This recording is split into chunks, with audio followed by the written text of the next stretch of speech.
Hi there, and welcome to Naturally Recovering Autism. I am your host, Karen Thomas, and I want to thank you so much for being here and being a proactive parent and getting the resources that you need to let your child live their most fulfilling and independent life possible. When my own son was diagnosed with autism, I was told to drug him and try behavioral therapies, and there was nothing else that we could do for him but manage his symptoms the rest of his life. But I didn't want to do that. Fortunately, my background in craniosacral therapy of now 30 years let me know that the brain can and does heal, but I didn't know that much about autism. What I did know is that I didn't want to just mask the symptoms with dangerous drugs. I wanted to find the causes and work with them naturally. And fast forward, it took me a decade and a lot of time and effort, but today my son is no longer diagnosable with autism after being told it could not happen. So I'm here to share with you valuable resources to save you the time and some of the expense that I had to spend to figure it out, and to help you let your child lead to their best results possible. Every child's level of recovery is different, but we know that children who couldn't sleep through the night are sleeping now through the night and happily. Their immune systems are now strong where they were once sick all the time. Children who were nonverbal and their parents were told they could never speak are now speaking. Children who were getting D's and F's in school are getting A's and B's, and those that were so anxious all the time and couldn't sit still and were uncomfortable in their own bodies are now calm and happy and relaxed, and they're leading fulfilling and independent lives with friends. This is what we want for our kids. So I'm here to share the resources with you so that you can get the best results for your child, the best possible. And you can start that right now with my free download of the top 7 foods to eliminate beginning today, of the top foods that are the most inflammatory and toxic that are contributing to those physical and behavioral symptoms of autism that your child is having that are making his life uncomfortable. So you can get that right now at naturallyrecoveringautism.com/7 foods. And feel free to share that with anybody you know who would be interested. And I will also link to it in today's show notes. There's, of course, a lot more than diet, but this is something you could start doing today that will begin to reduce those symptoms. And I'm happy to share everything I can with you. So right now, let's dive into today's episode.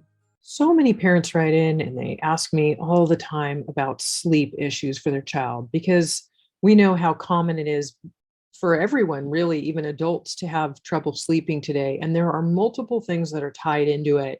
But for our kids with autism especially, there are a few factors that I really wanted to cover in today's episode.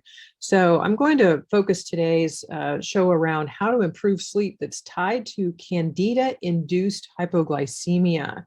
This is really interesting because our blood sugar drops in the middle of the night when we're sleeping because we're fasting. Basically, we're going long periods of time without eating, and this can cause a lot of problems with our blood sugar imbalance and our brain's need for that glucose it's not getting. So I'm going to explain more about this, and I'm going to go through and kind of give a little bit of education and background, and then I'll give you some tips and tricks that can be helpful in making this your life and your child's life a lot easier and helping to improve their sleep through it. So first of all, let's talk a little bit about hypoglycemia. Hypoglycemia, it's really, really hard on the adrenal glands. And the adrenal glands are the glands of our body that promote our, help our stress. There are stress hormones, or stress glands. And it's a challenge during the day to keep it in balance, but it's also really hard on our system at night. So during sleep, Candida will feed on the blood sugar, and this stresses the body, and then the brain and your glucose levels are lowered significantly. Your brain relies on the right amount of glucose to function properly, and therefore the stress during sleep overworks the adrenal glands due to this imbalance in blood sugar. And when the adrenals become fatigued, it also creates an imbalance in your thyroid gland. So this is where some people end up with a low thyroid issue, weight gain, fatigue, things like that. And you might think, well, how did I end up with a thyroid issue? It usually comes from stress on the adrenals, from too much stress in your life that has overtaxed the adrenals. So when cortisol release becomes dysregulated by the adrenal glands, it can result in adrenal fatigue. So the adrenals will then often release too much cortisol. Now, a very common symptom of this is waking at night, usually about 3 a.m. It's very common, somewhere between 1 and 3 a.m., that you would wake up and be maybe even wide awake, as if you kind of were wired. You might even feel hyperactive a little bit. And that's usually what this is from. So when that blood sugar drops, it causes this low glucose levels in the brain, and then the brain's energy supply becomes really low. So this causes the brain to secrete toxins such as glutamate. And the result is a lot of negative behavior and miswiring of the brain. So this is really and especially disruptive when the brain is developing in children, and also causes adrenal problems for them. So right away at an early age, this can be happening. They could even have had some issues. We're going to talk about Candida here in a minute, but that the Candida could also have come from, they got it, your child could get it from mom in utero, and that's really common too. So a couple of symptoms you might notice in your child with these issues is hyperactivity, an inability to handle emotions, and aggressive behaviors are really common symptoms. And an imbalance of adrenal hormones can impair the body's ability to grow and recover from illness and any injuries. They might be slow to recover from things. And the imbalance also disrupts the body's ability to build and utilize protein, or perform what is called protein synthesis, the utilization of that protein. This is really important because protein synthesis is a very common issue and problem in children with autism. So we'll talk a little bit now about leaky gut, kind of tied in with Candida. So yeast or Candida, they can attach themselves to the walls of the intestines, and they create holes that allow undigested food and other toxins to enter into the bloodstream. This is known as leaky gut. There are literally holes in the lining of the gut. And it's essential to protect the gut and keep it healthy, since it's the main source of our immune system. Over 80% of the immune system is made from the gut, and it filters out the toxins from our environment, including these foods. So antibody-producing cells line the intestines, and they secrete a substance called immunoglobulin A, or IgA. IgA protects the lining of the intestines by preventing bacteria from binding to it. So this prevents the bacteria from passing through the intestinal wall and entering the bloodstream. And Candida weakens the IgA production. So you can see we're getting leaky gut, and we're losing our immune system strength and protection of the bacterial wall, which again is filtering out a lot of toxins. Beware of course, don't ever use any non-steroidal, non-inflammatory medications, NSAIDs, they call them, like aspirins or amphetamines. They're also known to weaken the gut. Cow's milk should also be avoided or minimized, since it's known to promote leaky gut. Gluten is also highly inflammatory and will cause a lot of leaky gut issues. In fact, I'll link in today's show notes to my free download of the top 7 foods to avoid that create inflammation and contribute to a lot of health issues, especially in children with autism. And that link will be at naturallyrecoveringautism.com/7 foods. Just the number 7 and foods with no spaces, because that guide will explain not only what those 7 foods are, they're kind of the top 7 foods to avoid. There are more, but those are the ones to start with, because the transition can be a slow process to get through. But you want to heal up this leaky gut for all of these reasons that we're talking about today. If any foods in the bloodstream, if any food gets into the bloodstream intact, meaning it's gone through the leaky gut, the holes, and into the bloodstream without being digested, then it can be very, very toxic to the entire system, and especially the brain. So this lowers resistance to infections, and it leaves us far more vulnerable to with a greater susceptibility to food intolerances. And you might notice that your child's developing allergies to more things all the time. That's because The immune system sees these undigested foods coming through and says, oh, toxic agent, let's put out some antibodies and fight this thing whenever we see it. So the next time your child eats that food, now they've developed an allergy to it. And the good news is these can be eliminated through natural allergy elimination. Once the leaky gut and the toxins and all this are cleared up, there is a lot of things that you can do naturally to help. So anyway, these are things that we see very commonly in children with autism. Immune reactions of this type cause the body to be in a continual fight for health.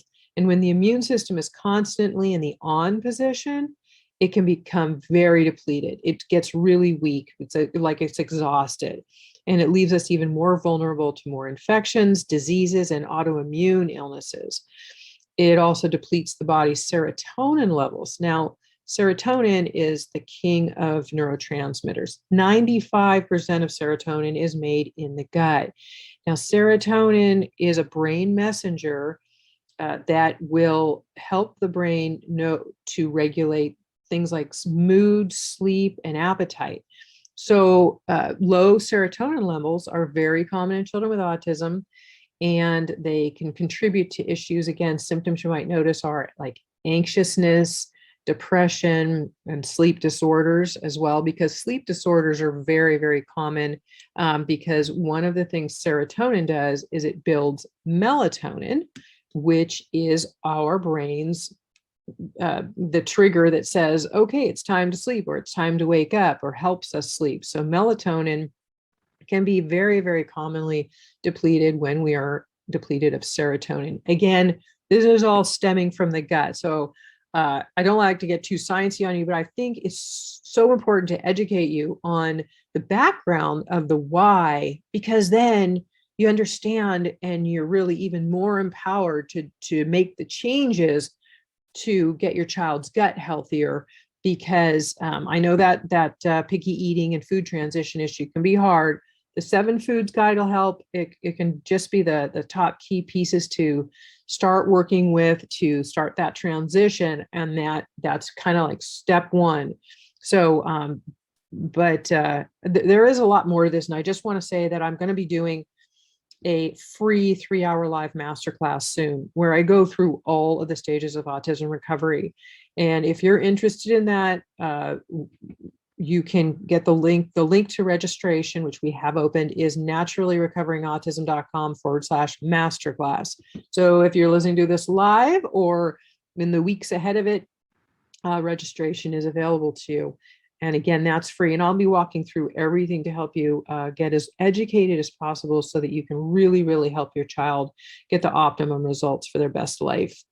So some examples of illnesses that can be caused by Candida or larger molecules of food passing through the gut and its lining undigested are things like rheumatoid arthritis, asthma, food allergies, celiac disease, cystic fibrosis, skin disorders like eczema, pancreatic dysfunction, and this, which also reduces the body's ability to produce enough enzymes needed for digestion of food and for many other necessary cellular reactions. Stress is a big trigger. Too many sugars, including bad carbohydrates, fruit, you can't load up even on fruit, processed foods, alcohol, they can all repopulate the bad bacteria. So they weaken us, those things. And you've got to remember that even if it's gluten-free, it does not mean it's good for you. The processed carbohydrates will turn to sugars in the body, and they feed these bad bacteria and keep the inflammation there. So some other helpful tips are, I always say, kind of when in doubt, think keto, just because a lot of those foods are not inflammatory. So if you can use things like almond flour or coconut flour as substitutes for wheat flour, and most of those are 1-to-1 ratios in a recipe. So just be mindful of that. Just because it's gluten-free does not mean it's good for you. You don't want a bunch of tapioca flour and potato flour and all those white bad starches that just turn to sugar in your body or your child's body. Because what happens is people work on things with Candida and they think, oh, everything's getting under control, and they start going back to eating a lot of the bad foods, and then the candida will come right back. Candida can be months and months of a process to really balance out, but it is worth it in the long run. So once the holes in the gut heal, the parasites are eradicated. It's another issue. You really have to make sure you've got parasites under control. They're very common in children with autism, very commonly missed in most tests. One of the co-infections I'll cover in the masterclass, but that's a big deal too. And they really can damage the lining in the gut. They'll also eat up the food, the nutrition from the food your child is eating or you're eating if you've got them. So they have to be eradicated and properly, not just with high doses of antibiotics and one time and that's it. They lay eggs, they will come back. You've got to take care of it. The good bacteria must really also be restored back to balance. Once you've got the candida, kind of balanced itself, then you want to bring in more of the good bacteria and balance that out. So the person's susceptibility to these issues really can diminish.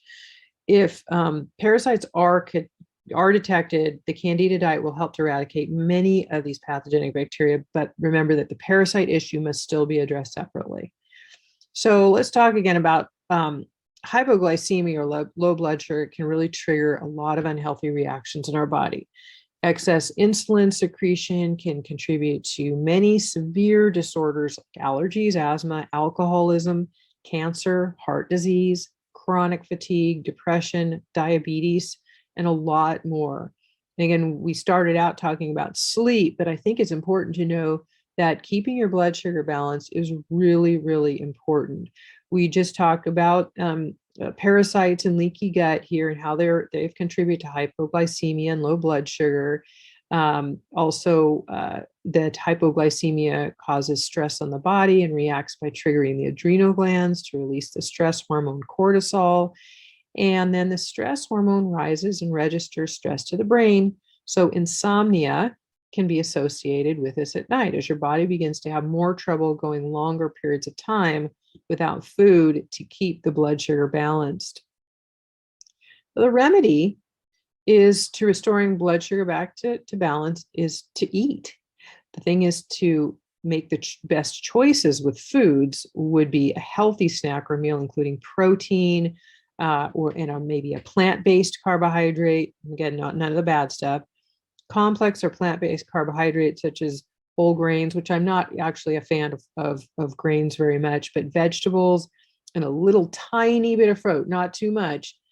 They won't affect the body in the same way as refined carbohydrates will, sugar, pasta, cookies, and crackers. Now, remember that grains are a carbohydrate again, so I do try to avoid those as well. But they just don't break down well in the body, and they do become sugar. Wheat breaks down into sugar faster than other grains. It should really just be avoided anyway for all of its genetically modified principles. It's got up to 90% more gluten in it today than it did when our grandparents were children because of the farming. It's got glyphosate in it, which is Roundup weed killers sprayed on it before they harvest the crop. So we're eating Roundup if you're eating gluten, and that will literally destroy the gut. Very, very toxic. Lawsuits have been won now against it for lymphoma. So very important to know all of these pieces behind why you're going to do, why you do the things you do for yourself and your child, why it's important to eat this way and know these things. The same thing with the wrong fruit or too much fruit can really just cause the same response as sugar because you can't overload it. Fruit has fructose in it. It's a lot of sugar. Berries are a better choice, and again, a very small amount. But berries have fiber in them, and the fiber helps to slow down the absorption of the sugar. So in the fruit, so that can be helpful to know. I personally carry almonds around with me, or macadamia nuts. They're my kind of go-tos. I carry them around with me most of the time, so I have a healthy snack to eat because nuts are really helpful. They have both protein and some of the good fats. Again, good fats, are coconut oil, olive oil. A lot of nuts have the good fats in them as well, walnuts. but you want to avoid the bad fats like vegetable oils and canola oil and safflower and all of those things. That's important too. But good oils and protein mixed together, and that's why some of the good nuts, not peanuts. Peanuts are not a nut, and they're inflammatory. They contain molds. They're just not really good for you at all. But other nuts, again, are many of them can be very, very good as a snack to carry around. And we're talking about, certain foods, you've got to eliminate certain things for multiple months if you're really on a Candida diet, you're balancing. And then you can go back to having, a little bit more leeway with your diet. But I always find it's important to just stick with eating healthy all the time.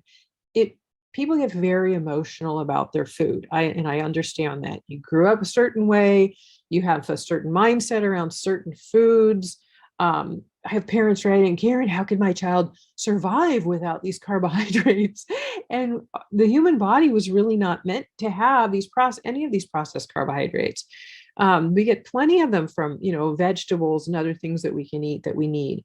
But first of all and foremost, we've got to balance out any bad bacteria we might have in the gut. So this again is step one. Be sure to get my 7 foods guide. I will link to it in the show notes today, which will be at naturallyrecoveringautism.com/133, because this is show number 133. So again, to reiterate, eliminating things, of course, like soda and juice. Juice is a fruit that's been already ground up, so your body doesn't even have to chew on it to process it or break it down. It's like drinking straight sugar water. Refined sugars and carbohydrates. Reduce fructose in your diet, which is from fruit. Avoid, of course, high fructose corn syrup is horrible. Read your labels. Increase your amounts of good oils, again, like coconut, olive, and avocado. Get enough protein from whole food sources like nuts and seeds and eggs, grass-fed meat, organic poultry, raw vegetables, if they're tolerated by digestion. When our kids' guts are healing, and the fiber in vegetables is needed, but too much fiber can be really cause a lot of abdominal pain and distress to digestion. So it's good to just partially or in the beginning go ahead and steam the vegetables and start giving them just small amounts.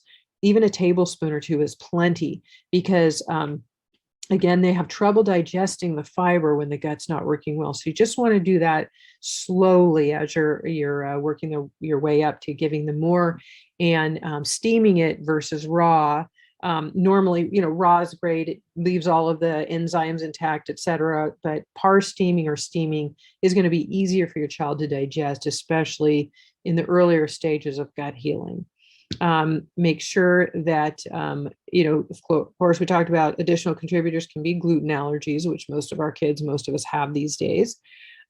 Staying away from all of the sodas and chips and processed foods. Things are sprayed with pesticides, grown with antibiotics and hormones. You want to avoid all of those things. We already talked about fructose, promoting insulin resistance and fat storage. This can be dangerous to your health. Be sure to avoid foods high in fructose, especially high fructose corn syrup. It's really, really hard on your system. They've even found some traces of mercury in it as well. Some supplements that are helpful to balance blood sugar and can assist a little bit in diabetes prevention are to make sure, first of all, that you have adequate vitamin D levels. That's vitamin D3, which is the most bioabsorbable form. And it's also, vitamin D3 is the best antiviral supplement there is. So you're looking at antibacterial and antiviral, and something that we need, and we're almost all deficient in it. In fact, one of the leading researchers in vitamin D, which is Dr. Michael Hollick, he found that children who receive vitamin D supplements from the age of 1 and on had an 80% decreased risk of developing type 1 diabetes. So this is really interesting to understand how much vitamin D3 helps you, with the pandemic issue. It's helpful for fighting our body fighting off any viruses. It is helpful for a multitude of brain functioning and, of course, helping to balance the blood sugar. Omega-3 fatty acids, very, very important, high quality ones. I'll link to a show that I did specifically on omega-3 fatty acids. They help our brain function. They help protect the brain. And they also help to balance out blood sugar because they naturally activate. There are these specific cell receptors and gene activation that affect blood glucose levels. And the medical industry uses drugs to activate these proteins for the prevention and treatment of things like diabetes. But DHA, which is one of the components in omega-3 fatty acids, is an effective and natural, safe way to do this. Berberine is another one. It balances blood sugar, increases good gut bacteria, gut function, and metabolism. And also magnesium. Low levels of magnesium can cause leptin and insulin resistance. And magnesium is another one that many of us are very deficient in.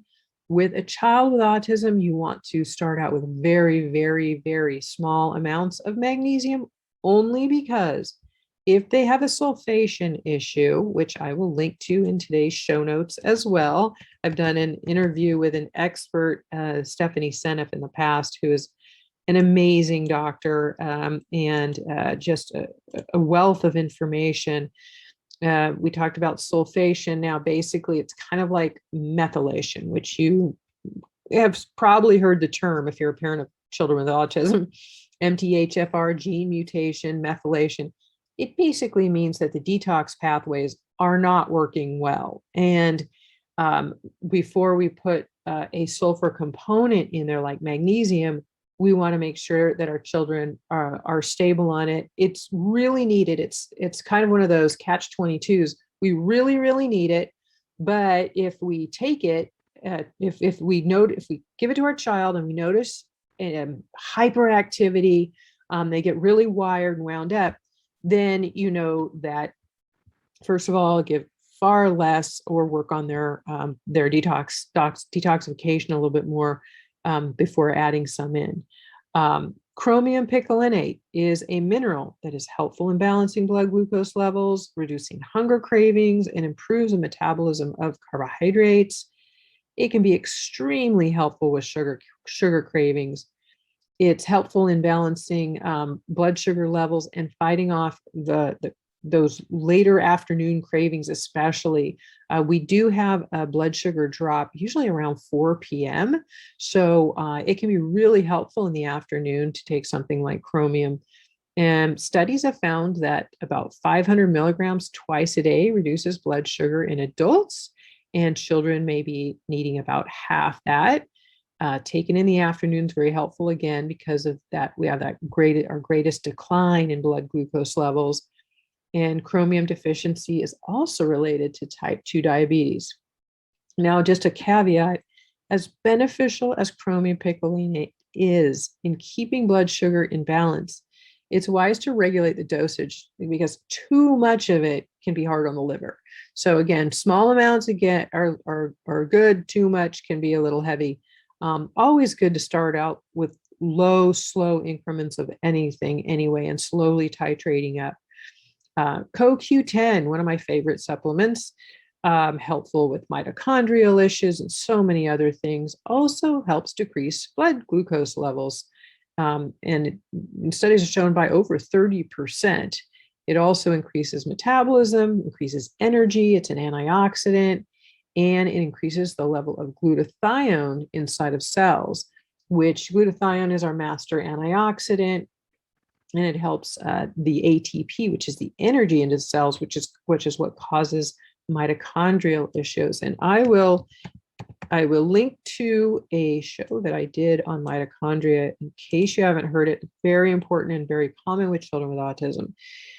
So that would be CoQ10 or ubiquinol, which is the more highly potent absorbable form of CoQ10.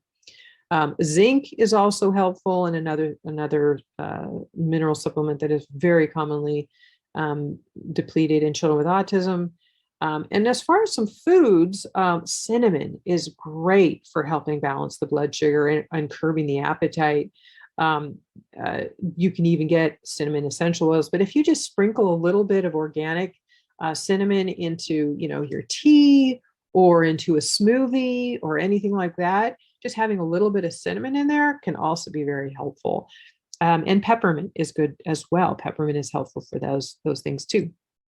So again, reiterating, protein is a great choice because it's low on the glycemic index. So when we eat protein, it takes a longer time for our body to break it down. The higher nutrient content combined with the low glycemic index will also assist in satiation, keeping us hungry or full longer. And especially if you eat high quality, again, organic protein with a good fat, it really helps to slow down that digestion, but in a good way. We absorb more of the nutrients and we also will stay full longer. Our body will be fed by a source of food it can actually utilize because it takes so much longer to digest that way. And this keeps us feeling full a lot longer. And then it doesn't have the negative impact on blood sugar. It is vital to feed your children small amounts of protein throughout the day to minimize the body's craving for those carbohydrates, which is the very food that converts into sugar and feeds to Candida. Foods higher on the glycemic index also have a greater likelihood of creating hypoglycemia and then a sugar crash with the loss of all of the energy within an hour or two after the consumption, because we don't want to use protein in excess, like flooding their body with it, but having small amounts, because that can be a little hard on the liver, but small amounts spread out the day.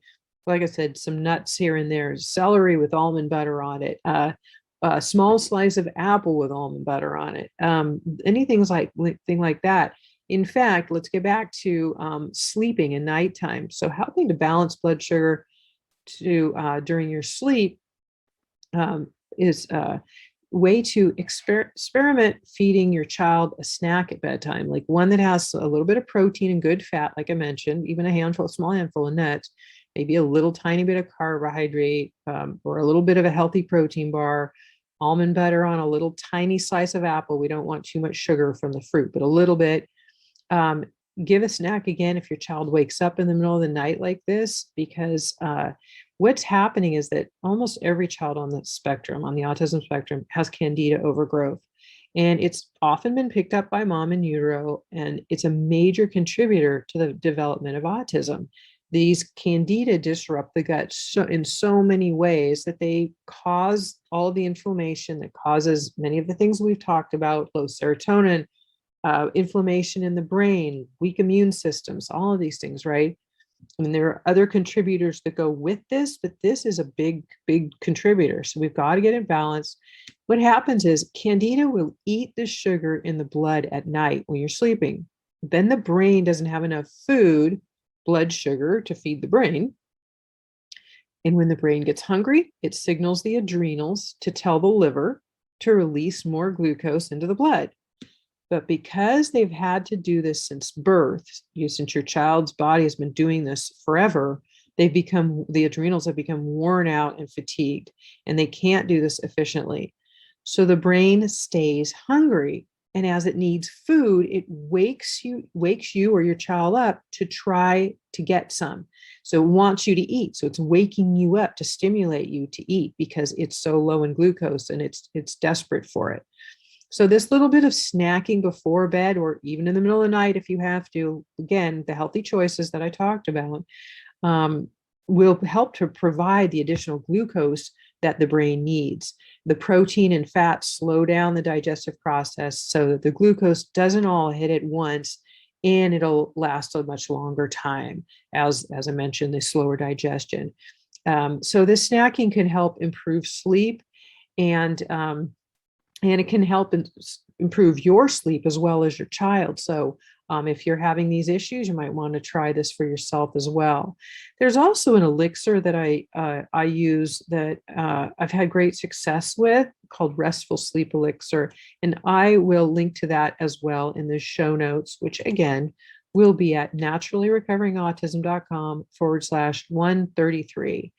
And again, if you haven't gotten my 7 foods guide, I will link to that in the show notes. naturallyrecoveringautism.com/7 foods is the link, but it will be on the show notes.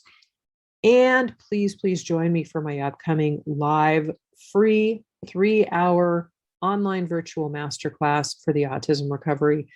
And what we're going to go through are the 4 stages that are necessary for optimal results. Here, we've covered a lot of stage 1, which is healing the gut and why.